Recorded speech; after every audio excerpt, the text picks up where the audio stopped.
mantiene así. Hoy quiero tratar un tema muy importante. El título es ¿Te encuentras deshidratado? Es una pregunta, de hecho. Si usted se encuentra deshidratado.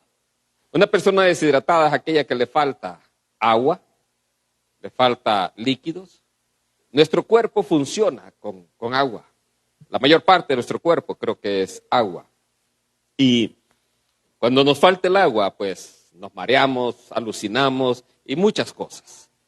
Entonces, hoy yo quiero empezar con una pregunta, con una invitación que hizo el Señor Jesucristo. Y yo quiero que vaya al libro de Juan, capítulo 7. Juan, capítulo 7. Muchas veces nuestro pasado es algo que condiciona nuestro presente. Cosas que han pasado anteriormente vienen y de alguna manera condicionan la forma en que actuamos, la forma en que vivimos, la forma en que estamos en este momento. Muchas veces estamos enfrentando problemas y situaciones porque en el pasado hemos hecho algunas cosas y esas cosas nos siguen cargando. Eso es hablando del pasado. Pero hablando del hoy, de repente está usted pasando dificultades, problemas, no encuentra qué decisión tomar, está en medio de algunas indecisiones, está siendo acusado por algo de repente, injustamente. Entonces, yo quiero hablar de este tema hoy y de que hablemos de un ejemplo de una persona que estaba en esa condición y que Cristo Jesús cambió su vida. Y cambió su vida y para que el cambio en la vida de la persona ocurriera no fue que cambiaron las cosas alrededor de ella, cambió su corazón, cambió su interior. Yo quiero que vaya a Juan 7:37, donde dice la palabra de Dios, y lo leo de la Biblia textual, dice, en el último día, el más grande de la fiesta, Jesús se puso en pie y alzando la voz dijo, si alguno tiene sed, venga a mí y beba. Aquí habla en el último día, en el día donde está congregada la mayor cantidad de las personas, en ese día, en el día de la fiesta. ¿De qué fiesta está hablando? Está hablando de una fiesta muy especial y muy particular. Se conoce como la fiesta de los tabernáculos. Era una fiesta que lo que celebraban era cuando estuvieron en el desierto, los 40 años en el desierto, el pueblo de Israel, Dios estuvo con ellos. Entonces, y habitaron así en el desierto. Y una de las partes de esta ceremonia que ellos practicaban, que no estaba en la Biblia, pero ellos ya la estaban practicando, es que traían agua del estanque de Siloé y la derramaban en la tierra. Entonces, y ahí recordaban cuando Dios les había dado de todo, incluyendo agua en el desierto. Imagínese usted estar en un desierto. Con mi esposa fuimos a un desierto el año antepasado. Un desierto que tiene un nombre muy bonito, el Valle de la Muerte. Ahí fuimos. Mira, había una tormenta de arena ahí increíble, nunca habíamos visto una. Entonces, y decíamos, ¿nos metemos a la tormenta o no nos metemos? Teníamos que pasar por ahí para cruzar el desierto. Entonces, y pues nos metimos, ahí el carro se movía. Cuando vimos una persona que andaba ahí con un pañuelo tranquila, no pasa nada, estaba tranquilo. Pero hace un calor tremendo. Hay un campo ahí que le llaman el campo de golf del diablo. Literalmente, así se le conoce. Entonces, porque es un campo espantoso. O sea, es bonito en cuanto a ver la naturaleza, pero es horrible. Ahí la temperatura es de los puntos más calientes de América, de todo el continente americano. Ahí en el Valle de la Muerte. Hace un calor horrible. Entonces, imagínense en un desierto, Dios les proveyó agua. Yo no sé cuántos puedan estar pasando un desierto. Pero el que dio agua en el desierto puede darle agua a cada uno de nosotros. Entonces viene Jesús y en ese día Él se pone de pie y a toda la multitud le dice, porque dice, alzó su voz, o sea, le gritó, si alguno tiene sed, venga a mí y beba. Vea lo que Él está diciendo. Anteriormente, Dios, el Padre, les dio agua en el desierto. Si ustedes tienen sed hoy, vengan a mí y beba. Vea que es interesante lo que Jesús está haciendo. lo está diciendo en medio de una ceremonia religiosa. Una ceremonia de personas que están honrando al verdadero Dios. A esas personas Jesús les está diciendo, si ustedes tienen sed, vengan a mí y beban. ¿Por qué hago esta referencia? Porque muchas veces creemos nosotros que con ceremonias religiosas o con ritos vamos a calmar la sed de nuestro interior. Muchas veces creemos que no, me voy a ir de rodillas de aquí para allá y con eso voy a calmar la sed de mi interior. Lo que va a calmar un poco su conciencia tal vez. Va a quitar un poco de remordimiento, pero nunca va a calmar la sed.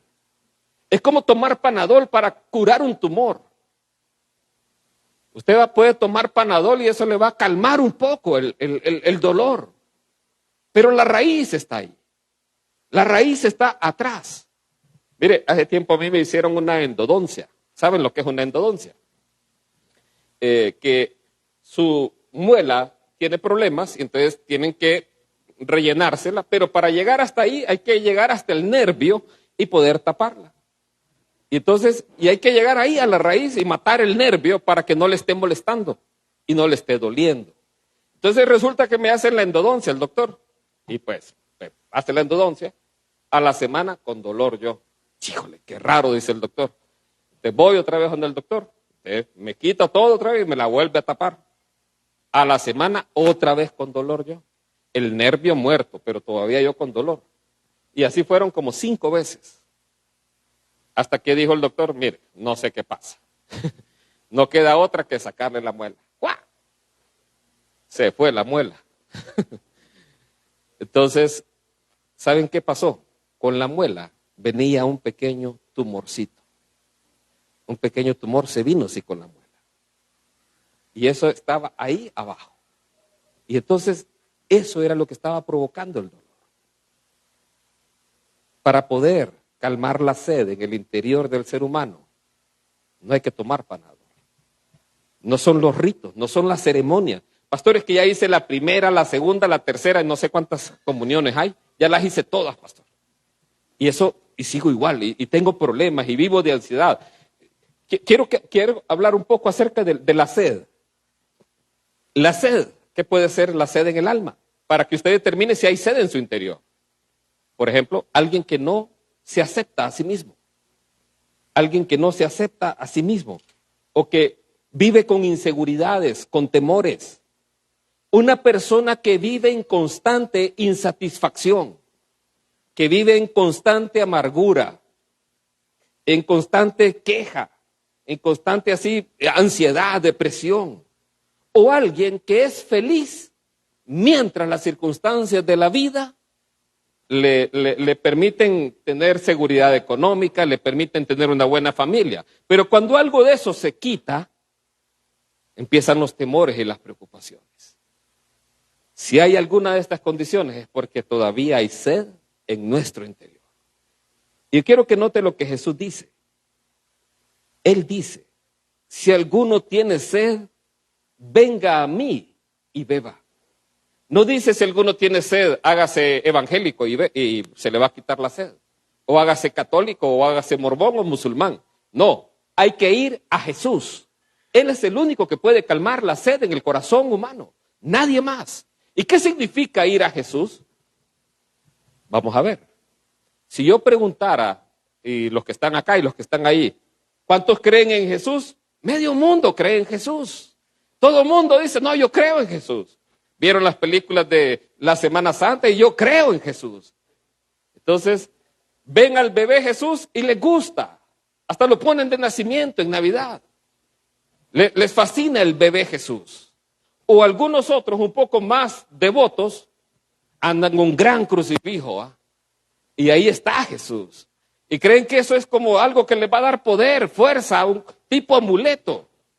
Lo que ha pasado es que muchas películas de vampiros han visto. Hay que andar preparado, ¿verdad? Que tal salga uno. Entonces, ¿quién es Jesús? Jesús es el Hijo de Dios. Y hasta que le aceptamos como el Señor de nuestra vida, es realmente cuando llegamos a Él. Ve el verso 38. El que cree en mí, como dijo la Escritura, de su interior fluirán ríos de agua viva.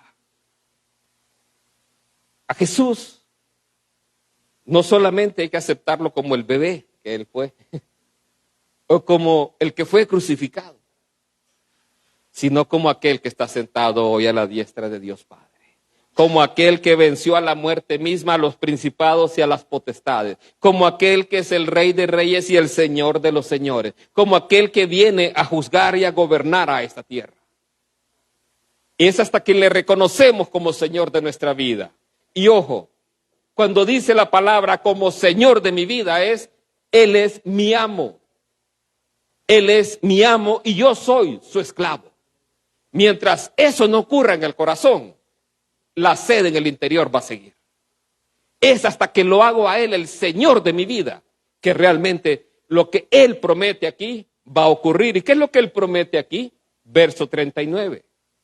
Esto dijo acerca del Espíritu que iban a recibir los que creyeran en Él, porque todavía no había Espíritu, pues Jesús no había sido aún glorificado. Yo quiero que note que la sed que Jesús habla es una forma de calmarla diferente al ser humano. ¿Cómo calma al ser humano la sed? ¿Cómo calma la preocupación? ¿Cómo calma la ansiedad? ¿Cómo calma cada una de estas cosas el ser humano? Teniendo cosas, buscando a su alrededor, llenándolo con felicidad y cosas que le produzcan alegría en su exterior. Pero ¿qué pasa cuando todo eso cambia? Ahí se manifiesta la verdadera sed, porque siempre estuvo ahí. Pero la que nuestro Señor ofrece es una sed que nace en el interior, por medio del Espíritu Santo en nuestras vidas. Esta era la introducción. Bien. Ahora sí vamos a ir al mensaje. Y para el mensaje vamos a buscar una historia. Una historia que a mí en lo particular me fascina mucho. Es acerca de una mujer. Una mujer cuyo pasado la perseguía. Su pasado determinaba mucho lo que era ella. Críticas, de repente la gente se burlaba de ella, evitaba estar con otras personas y eso condicionaba mucho su vida en ese instante. Y esa puede ser la historia de muchos de nosotros hoy, o fue la vida o la historia nuestra. Entonces, esta mujer, su vida pasada la perseguía, su vida presente era un desorden. Su vida presente era señalada por otros y la perseguía también su vida presente, pero su vida futura fue cambiada. Y de ella quiero que hablemos. Juan 4, versículo 3. Juan 4, versículo 3. Esta mujer es la mujer samaritana. Usted ya la conoce. La mujer samaritana. Y pregúntese, ¿hay cosas en su pasado que todavía lo cargan, lo preocupan? ¿O hay situaciones que en el presente hoy son un verdadero infierno en su vida? Bueno, vea este pasaje de la Escritura. Juan 4, versículo 3. Dice así: dejó Judea y se fue de nuevo a Galilea. Aquí está hablando de Jesús. Y le era necesario pasar por Samaria. Aquí, esa frase, le era necesario pasar por Samaria, es muy importante. Porque los judíos y los samaritanos no se llevaban.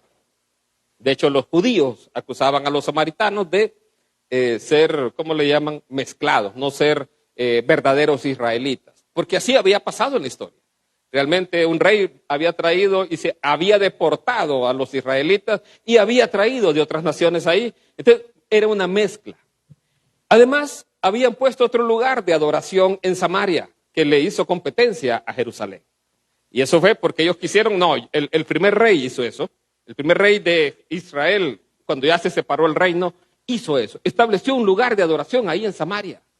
Y empezaron a ser idólatras. Entonces, aquí cuando dice, le era necesario pasar, un judío evitaba pasar por Samaria, porque no se llevaban. Tenía que ser una verdadera urgencia para pasar por ahí. Pero nuestro Señor Jesucristo dice, le era necesario pasar por Samaria. Él tenía algo que hacer ahí en particular. Y era que él tenía que ir ahí. Verso 5. Llega pues a una ciudad de Samaria llamada Sicar, cerca del campo que Jacob había dado a su hijo José.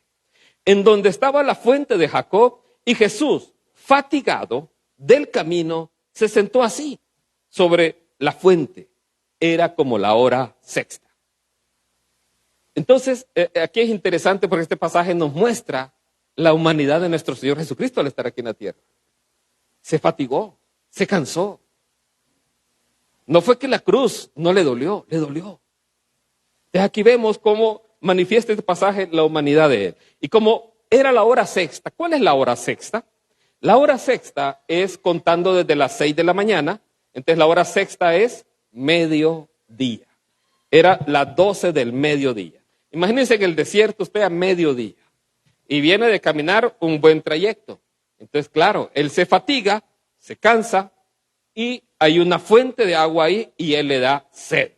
Verso 7. Llega una mujer de Samaria a sacar agua y Jesús le dice, dame de beber. Pues sus discípulos habían ido a la ciudad para comprar alimentos. Le dice entonces la mujer samaritana, ¿cómo tú siendo judío me pides de beber a mí que soy mujer samaritana? Porque judíos y samaritanos no comparten. Bien. Vea que Jesús viene y le dice, dame de beber. Y aquí Jesús rompe todo protocolo. La mujer quiere poner una barrera. Pone una barrera de, tú eres judío, yo soy samaritana. Tú eres hombre, yo soy mujer. Ahí, y aquí dice, porque judíos y samaritanos no comparten. En otra versión o en otra explicación, no comparten utensilios. O sea, había un aborrecimiento de los unos con los otros. O sea, si yo tomaba agua en un vaso, olvídese que un samaritano iba a querer tomar agua en ese vaso. O al revés. O sea, no iban a querer compartirlo. Entonces, ¿qué cosas y qué paradigmas rompe Jesús aquí? Mire, en aquella época, el que un hombre y una mujer hablen a solas era mal visto. Sobre todo si la mujer estaba casada. Era algo que era mal visto. Mucho menos si la persona, el varón, era un maestro o un rabí, como reconocían a Jesús. Entonces, ahí vemos que ese primer paradigma a Jesús no le importa. No le interesa. Segundo, ella era samaritana y él era judío. Tampoco le importó, tampoco le interesó. Lo otro que usted puede ver acá es, esta mujer está llegando ahí a sacar agua. Si usted fuera esa mujer, ¿a qué horas hubiera ido a sacar agua? ¿A las 6 de la mañana, a 5 de la mañana o a mediodía? ¿Ah? A las 6, ¿verdad? A las 6 de la mañana. ¿Por qué esta mujer va a mediodía? Imagínense cómo está el sol a mediodía y ir jalando agua, ¿va? Bueno, ¿y qué marido el que tenía? Que ella es la que tenía que ir a traer el agua, ¿va? No tomen ejemplo, varones. Vayan ustedes a traer el agua. Entonces, aquí ven, esta mujer empieza a poner una barrera, pero eso a Jesús no le interesa. Eso a Jesús no le importa. Rompe todo protocolo, rompe toda barrera que a veces ponemos. Y ojo, esas barreras muchas veces las traemos aquí a la iglesia y empezamos a segregarnos acá. No, es que vos sos Olimpia. Hermano Luis. Pero los otros levantarán alas como las águilas. Ya días no ven una, ¿va? O los levantarán alas, ¿va? Y empezamos a poner barreras acá. No, es que mira, es que yo estudio en tal lugar y vos en tal lugar. O vos sos de este lugar y yo vivo acá. Y empezamos a poner barreras. Y eso no permite la unidad. Bien, pero ante la pregunta o a la inquietud de la mujer, vean lo que Jesús le responde. Verso 10. Respondió Jesús y le dijo, si conocieras el don de Dios y quién es el que te dice, dame de beber, tú le pedirías y él te daría agua viva. Aquí empieza ya Jesús a hablarle a ella. Y mire, hay mucho fanfarrón en el mundo que habla, si supieras quién soy yo, si vieras quién soy yo. Todos nosotros somos seres humanos mortales, necesitados de la gracia de Dios, del favor divino para poder vivir. El único capaz de poder decir eso es realmente el Hijo de Dios, el que es un Cordero santo y sin arrugas, sin contaminación. Él es el único realmente que puede decir esto. Él es el creador del cielo y de la tierra. Él hizo el universo. Y Él fue el que le pidió agua a la mujer. Vea qué privilegio. Aquel creador del cielo y la tierra le dice a la mujer, dame de beber. La mujer no sabía con quién estaba hablando. No sabía quién era el que estaba ahí. Y la mujer más bien con barrera. Pero Jesús le dice, si tú conocieras el don de Dios, ¿y quién es el que te dice dame de beber? Tú le pedirías y Él te daría agua viva. Dos cosas tenemos que conocer. El don de Dios en primer lugar. Es un regalo. Es un don. Es el favor inmerecido de Dios. Usted no tiene que hacer nada para tratar de merecer el favor de Dios. Porque nada de lo que nosotros hagamos va a ganar ese favor. Podré yo irme aquí arrodillado, venir desde la subida allá y venirme arrodillado hasta acá sangrando, y eso no va a agradar en nada a Dios. Dios simplemente nos ama con amor eterno. Nos ama simplemente porque nos creó. No voy a hacer que me ame más o que me ame menos. Él simplemente nos ama porque Él es amor. Entonces, más bien tratar, présteme atención, tratar de ganar el favor de Dios con algo que yo haga, eso sí creo que está mal. Creo que es abominable porque Él ya ofreció un camino. Su nombre es Jesús. Cualquier otro camino que quiera saltarse, el que Él ha ofrecido, es pecado. Simple y sencillamente no está en el plan de Dios. Jesús no hubiera dicho, yo soy el camino, la verdad y la vida, si Él no fuera el único camino. Nadie viene al Padre sino por Él. Entonces no hay otro camino. Aquí Jesús le dice, si conocieras el don de Dios. El don de Dios es vida eterna en Cristo Jesús. Y luego es, si conocieras el don de Dios, ¿y quién es el que te dice, dame de beber? Imagínense encontrarse con Jesús.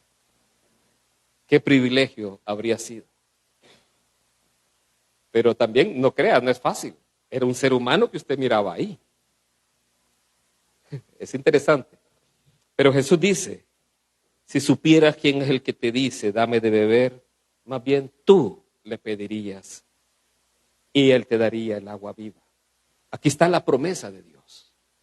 Cualquiera que se acerque a Él y le pida, va a recibir el agua viva. Toda persona. No hay exclusiones, no hay diferencia, no hay distinción racial, no hay distinción de ninguna naturaleza. Todo aquel que le pida a Jesús, Él le va a dar el agua viva. Pero ¿y cómo se le pide, pastor? A eso vamos.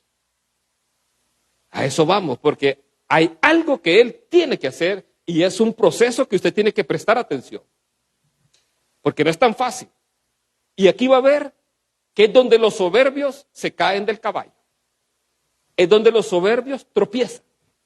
Es donde aquel que no quiere ser humilde delante de Dios queda tirado en el camino. Y es ahí donde Dios da gracia al humilde. Y usted lo va a ver aquí en este pasaje. Verso 11. Le dice, aquí hablando de la mujer, Señor, ni vasija tienes. Y el pozo es hondo. ¿De dónde pues tienes agua viva? Aquí la mujer no sabía con quién estaba hablando. Estaba hablando con el Creador. Vea cómo le dice el verso 12. ¿Eres tú acaso mayor que nuestro padre Jacob, que nos dio el pozo, el cual bebió él y sus hijos y sus ganados? ¿Eres tú mayor que él? Ay, Dios. Mire, hace poco tuve la oportunidad de fotografiar la galaxia de Andrómeda. Ahí se la voy a compartir más tarde en el chat. Es una galaxia semejante a la Vía Láctea, donde estamos nosotros, donde vivimos nosotros. ¿Sí? Es enorme, es preciosa. Son dos galaxias, la Vía Láctea y la galaxia de Andrómeda, que están en proceso de colisión. Van a chocar, pero no se preocupe, va a ser de aquí a 4 billones de años. Así que no se preocupe, esté tranquilo para que no le dé más ansiedad. Pero el planeta Tierra, en la galaxia donde estamos nosotros, Es un punto, es un punto. Imagínense el ser humano en ese punto, cuán pequeños somos. ¿Quién es el ser humano para que Él se haya fijado en nosotros? Para que su gracia esté sobre nosotros. Para que haya puesto sus ojos en usted y en mí. ¿Vio que a Jesús le era necesario pasar por Samaria? Había una mujer que necesitaba escucharlo a Él. Y esta mujer es esta mujer. Y aquí con sus prejuicios. ¿Qué le dice Jesús, verso 13? Respondió Jesús y le dijo: todo el que bebe de esta agua volverá a tener sed. Pero el que beba del agua que yo le daré no tendrá sed jamás, sino que el agua que yo le daré se hará en él una fuente de agua que brota para vida eterna. Aquí ya Jesús empieza a inquietar el corazón de la mujer. Ya la mujer empieza a ver, esta agua no es común. Esta agua que él me está hablando es un agua, parece milagrosa, mágica, porque es un agua que ya no me va a dar sed jamás. Ya no voy a tener que venir a mediodía aquí a agarrar agua en el cántaro, sino que, no sé qué se habrá imaginado ella. O sea, Jesús le dice, no vas a tener sed jamás. Y nosotros como seres humanos estamos pensando siempre en la parte física, en la parte humana, en lo que podemos palpar. Pero Jesús estaba hablando palabras de vida eterna. Jesús estaba diciéndole a ella algo que era para la eternidad, que iba a cambiar su destino, no solo en esta vida, sino que para siempre. Esas son las palabras que Jesús nos dice. Cuando todo el mundo se corrió de aquella multitud que fue alimentada, ¿acaso quieren irse ustedes también? Dice Jesús. Corrió a 5,000 Jesús, porque lo buscaban solo por la comida. Y los corrió a toditos. Le dijo Jesús a sus discípulos, ¿acaso quieren irse ustedes también? Y Pedro sabiamente dijo, ¿a dónde iremos, Señor? Solo tú tienes palabras de vida eterna. Nadie más le habla de palabras de vida eterna. ¿Encuentra usted palabras de vida eterna al leer el periódico? Al ver los clasificados, miren que hay palabras de vida eterna. No, encuentra un montón de cosas raras, más bien ahora en el periódico. Entonces, Jesús le dijo, todo el que bebe de esta agua volverá a tener sed, pero el que beba del agua que yo le daré, y esto es lo importante, no es una congregación, no es una ceremonia, no es un rito, es Jesús mismo el que da el agua. Es una relación con Él, no es una relación así indirecta, una relación, no, yo voy a la iglesia, yo no le estoy preguntando si va a la iglesia, le pregunto si conoce a Jesús, si le ha rendido su corazón a Él. Verso 15. Ante la propuesta de Jesús de que el que beba de él tendrá una fuente que brota para vida eterna, aquí empieza el problema donde mucha gente se cae. Le dice la mujer, Señor, dame esa agua para que no tenga sed ni venga aquí a sacar. Ella no sabía de qué estaba hablando Jesús. Pero lo que sí le dijo fue, yo quiero esa agua. Dame de beber, Jesús. Eso sí le dijo la mujer. Y eso fue lo que Jesús tomó. Y como le dijo eso, si usted invita a Dios a su vida, Él va a entrar a su vida. Y vea lo que Él va a hacer. Verso 16. Le dice, ve, llama a tu marido y regresa acá. Respondió la mujer, no tengo marido. Jesús le dice, bien dijiste, no tengo marido, porque 5 maridos tuviste y el que ahora tienes no es tu marido. En esto has dicho verdad. Si usted invita a Dios a su vida, Él va a confrontar el pecado en su vida. No se va a andar con rodeos. Él va a confrontar aquello que no está bien en su corazón. Y es aquí donde una persona soberbia, una persona que es altiva de corazón, es donde tropieza. No puede. Porque aquí Jesús sí conoció la intención de la mujer al decir no tengo marido. Y la intención fue correcta de ella al decir no tengo marido. No era porque quería ocultar que no tenía marido. Pero vea usted por qué esta mujer iba a traer agua a mediodía. ¿Por qué cree usted? Por su fama, su reputación, su pasado. 5 maridos has tenido. Era como un artista de Hollywood, ¿va? Que ahí se casan con uno, con otro, con aquel, con 2 o con 3. Y vuelven con el primero. Ya me acordé de una historia ahí, pero no patrocina el mensaje, así que no lo voy a decir. y uno ve, ¿va? Mujeres preciosas. Los hombres, no sé, no puedo hablar de hombres, no tengo gustos en hombres. Pero mujeres preciosas y no pueden mantener un matrimonio. Preste atención. 5 maridos has tenido. Y lo más duro es, el que ahora tienes no es tu marido. ¿De quién era el marido entonces? ¿La vecina? ¿Familiar? ¿De quién era? ¿Ve usted la condición moral en que esta mujer vivía? ¿Ve el desorden en el que ella estaba? Su pasado era un desorden. 5 maridos has tenido. Su presente era desordenado aún. El que ahora tienes no es tu marido. Las mujeres acostumbraban a ir a traer agua a las 5 o 6 de la mañana, cuando el sol está bajo, cuando el agua está fresca.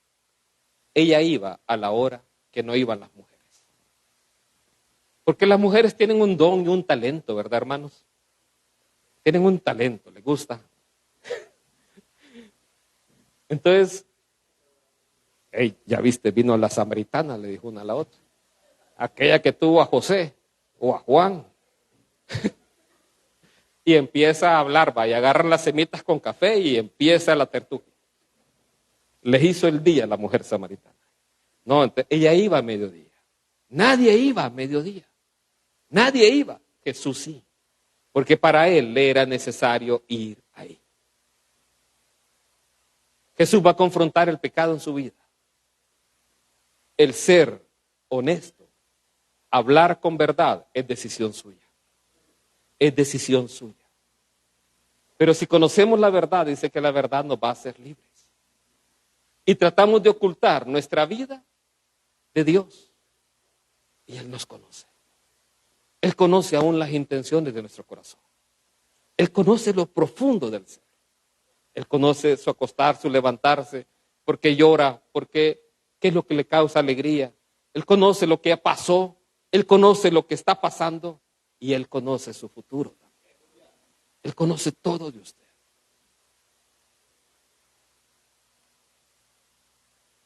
Verso 19. Como Jesús le sacó los trapitos al sol, le dice la mujer, Señor, estoy viendo que tú eres profeta. ¡Ja! Mire, ¿se acuerda cómo empezó la plática? ¿Va? ¿Cómo tú siendo judío me pides a mí agua si soy mujer samaritana? No tienes agua con qué sacarla, no tienes vasija, no tienes con qué sacarla. Ya cambió ahora. Me parece que eres un profeta. O sea, alguien que viene de parte de Dios. Ya subió de rango ahí Jesús en el corazón de ella. Ya, ahora me parece que eres un profeta. Pero no de los profetas que hay hoy, va. Mire, la iglesia primitiva, ya se lo he dicho, tenía una forma de determinar si alguien era falso profeta. Esto está registrado en un libro famosísimo. Bueno, depende. Un libro famoso, la Didache o Didaje, creo que le llaman la doctrina de los primeros apóstoles, algo así. Entonces tenía un montón de prácticas para la iglesia. Es un libro del primer siglo. Es cortito, usted lo puede leer. Entonces, en una de sus instrucciones para la iglesia cristiana le decía, si alguien llega a tu congregación y es profeta, pero empieza a pedir dinero, es falso profeta. Ya no digo más. Gracias a Dios que se acabaron las telemaratones, ¿va? Bien, le dice la mujer, Señor, estoy viendo que tú eres profeta. Y aquí viene la mujer, ahora sí, cambiemos de tema, ya no me gusta lo que estamos hablando, cambiemos de tema mejor. Ya no hablemos de mis maridos, hablemos de algo religioso porque me parece que tú eres profeta. Dice el verso 20, nuestros padres adoraron en este monte y vosotros decís que en Jerusalén está el lugar donde se debe adorar. Aquí le plantea una pregunta religiosa. Jesús le dice, mujer, créeme, que viene una hora cuando ni en este monte ni en Jerusalén adoraréis al Padre. Vosotros adoráis lo que no sabéis. Nosotros adoramos lo que sabemos, porque la salvación viene de los judíos. Pero viene una hora, y ahora es, cuando los verdaderos adoradores adorarán al Padre en espíritu y verdad, porque también el Padre tales adoradores quiere que le adoren. Dios es espíritu, y los que le adoran deben adorar en espíritu y en verdad. En aquel tiempo estaba Jerusalén. Era el lugar que Dios había establecido para que ahí estuviera su templo. Ahí se adoraba a Dios. Ahí se ofrecían los sacrificios. Los samaritanos, cuando el reino se dividió y crearon ahí su propio templo, su propia manera de adorar a Dios. Y eso sucede con muchas religiones falsas. Establecen sus propias formas de querer adorar a un Dios que ya nos dijo cómo es. Entonces, vienen y establecieron aquel lugar y se llenó de idolatría. Metieron ídolos, metieron animales, metieron de todo ahí. Pero Jesús le está hablando de algo más importante. Es cierto, le dice, en Jerusalén es el lugar donde se adora a Dios, porque nosotros adoramos lo que sabemos. Ustedes lo que no saben, pero nosotros lo que sabemos. Viene un día y le dice, y ese día es ahora. Cuando Jesús vino, ahora es. Cuando ya no va a ser ni en Jerusalén, ni en Samaria, sino que va a ser en todo lugar. Lo único que Dios pide es un adorador en espíritu. Eso es del interior. Que del interior surja nuestra adoración a Dios. No como del diente al labio, no con actos externos de falsa religiosidad, sino del interior. Y lo segundo es en verdad. Y eso es con integridad, con verdadero amor al Señor. Esos son los adoradores que Dios va a buscar ahora. Vea que aquí habla de un par de cosas. Y es una palabra de profecía la que Jesús le está diciendo. Va a dejar de ser lugar de Jerusalén para adorar. Va a desaparecer ese templo. Y los cristianos, algunos apoyan que se haga el tercer templo. No entiendo yo. Eso no me cabe en la cabeza a mí. ¿Cómo alguien quiere y esté apoyando a Israel para establecer el tercer templo? Bueno, puede ser, va. ¿Sabe por qué? Porque ahí sí se va a cumplir la profecía de que salga el anticristo. Tal vez desde ese punto para que se venga ya el anticristo y se venga todo ya, ¿verdad? Verso 25. Le dice la mujer, sé que viene el Mesías, que es llamado el ungido. Cuando Él venga, nos declarará todas las cosas. Esta parte es importante. Quiero que considere cómo era la vida moral de esta mujer. Era una vida desordenada, como muchas de las vidas que tuvimos algunos de nosotros, o que están teniendo algunos. Una vida desordenada, pero que al mismo tiempo manifiesta una esperanza religiosa. Sé que un día va a venir el Mesías.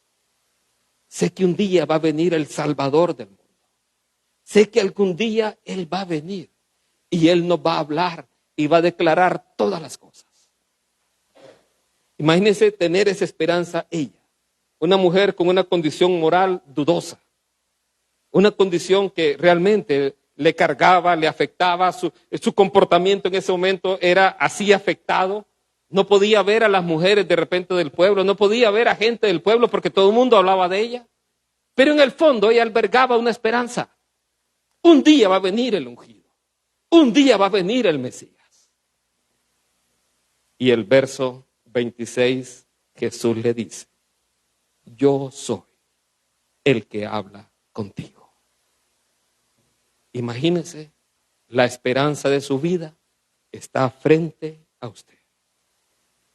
Aquel que, a pesar de su condición moral, aquella mujer que a pesar de su condición pecaminosa, guardaba una esperanza, el dador de la vida se acerca a ella. No le importó de qué religión era, no le importó de qué lugar ella, no le importó que era una mujer que vivía inmoralmente, no le importó, él fue a buscarla. Y esa mujer ocupaba escuchar de Jesús mismo que Él era el que estaba hablando con ella. ¿Sabe qué hizo la mujer? Imagínese usted en ese instante que hubiera sido usted. Verso 27. Por cierto, aquí dijo, yo soy el que habla contigo. Yo por eso ahí trabajo. Qué bárbaro. En esto llegaron sus discípulos y se extrañaban de que hablara con una mujer. ¿Ve usted las costumbres como eran en aquella época? La cultura. Se extrañaban de que hablara con una mujer. O sea, hablar con una mujer para el hombre era denigrante. No digamos para un maestro en aquella época. Entonces, en esto llegaron sus discípulos y se extrañaban que hablara con una mujer. Sin embargo, nadie dijo, ¿qué buscas o qué hablas con ella? Todo el mundo calladito. Los discípulos vieron eso un poco raro, pero todo el mundo callado. Entonces, la mujer dejó su cántaro y se fue a la ciudad. Y dice a los hombres, venid, ved a un hombre que me dijo todo lo que hice. ¿No será este el ungido? Y salieron de la ciudad y fueron a él. Entre tanto los discípulos le rogaban diciendo, Rabí, come. Verso 39. De aquella ciudad muchos de los samaritanos creyeron en él a causa de la palabra de la mujer que daba testimonio. Me dijo todo lo que hice. De manera que cuando los samaritanos llegaron a él, le rogaron que permaneciese con ellos y se quedó ahí 2 días. Y muchos más creyeron a causa de la palabra de él y decían a la mujer, ya no creemos por tu dicho, porque nosotros hemos oído y sabemos que este es verdaderamente el Salvador del mundo. Quiero que piense, Jesús le dice, yo soy el que habla contigo. Llegan los discípulos y la mujer que fue a traer agua a mediodía, el impacto fue tal que se le olvidó el cántaro y lo dejó ahí. Dejó el cántaro ahí y lo que iba, su propósito, su fin, se le olvidó. Porque había encontrado algo mucho mejor. Dejar el cántaro es, no tengo sed. Algo me ha llenado. Ella iba por saciar su sed de agua física, pero su sed en su espíritu fue saciada al encontrar a Jesús. Vea que aquel lugar donde todo el mundo hablaba mal de ella, más bien ella les decía, hey, me dijeron todo lo que dije. Y no me da pena, no me avergüenza. Vea a la mujer hablándole a los hombres. Aquí encontré a alguien que me ha dicho todo lo que he hecho. Y no lo decía ya como algo que la cargaba, que la penaba, que la avergonzaba, sino como algo que daba testimonio de que ha encontrado a aquel que es el ungido de Dios. E invitaba a todo el pueblo, vengan acá. Y los hombres dicen, ya no solamente creemos por tu dicho, sino que ahora creemos que Él verdaderamente es el Salvador del mundo. Vea que la vergüenza se había ido, la culpa se había quitado, el pasado seguía siendo su pasado, pero Dios lo había limpiado.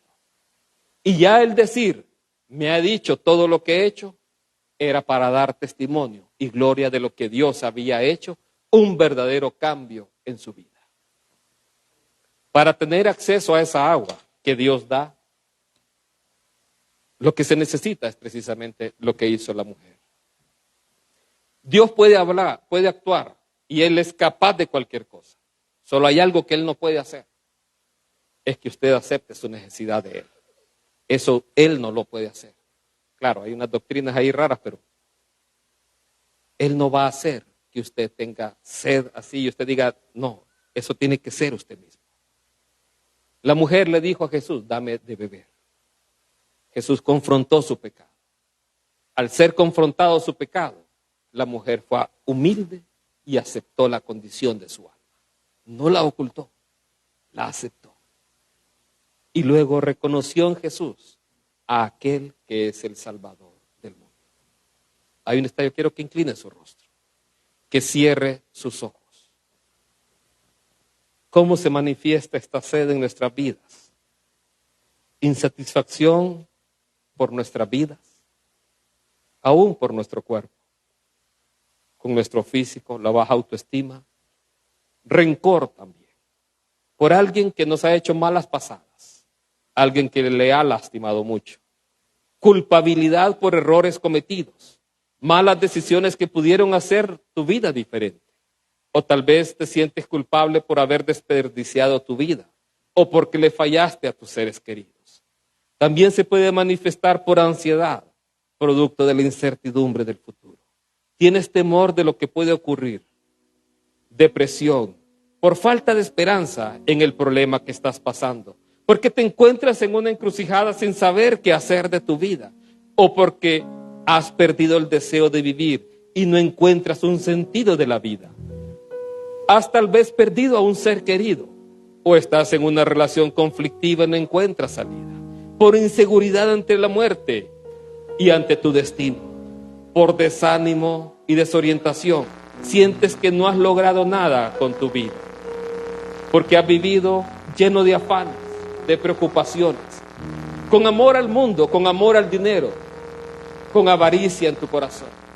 Todo eso manifiesta un alma deshidratada, un alma sedienta. A Jesús le era necesario pasar por Samaria, en contra de toda costumbre, en contra de toda lógica. A Él era necesario hablarte el día de hoy, para decirte que si tú conoces el don de Dios y conoces a Jesús, tú le pedirías y Él te daría el agua viva. Yo voy a hacer una oración en este momento, una oración